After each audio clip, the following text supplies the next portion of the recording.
Mas maganda yung ganon. Hindi tayo nagmamatigasan. Hindi tayo natin kailangan na, ay, wala, hindi ko sadya, hindi ko mali. Pero importante yung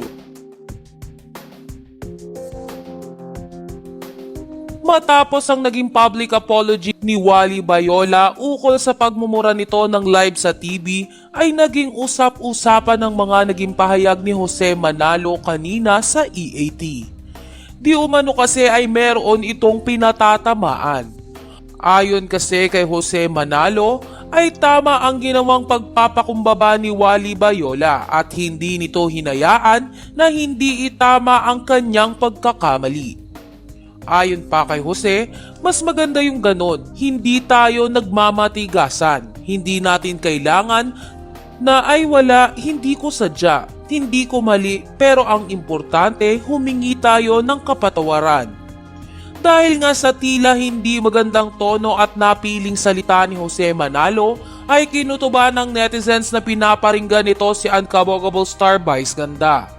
Matatandaan kasi na pilit pinagpapaliwanag ng mga tao si Vice Ganda ukol sa viral cake scene nila ni Ayon Perez.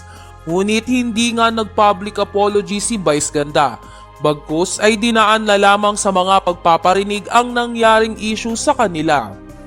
Gayunpaman ay naniniwala ang madlang people na hindi kailangan ni Vice Ganda na mag-public apology dahil ang mga tao na merong maruruming isip lamang ang nagbigay mali siya sa ginawa ni Vice Ganda at Ayon Perez.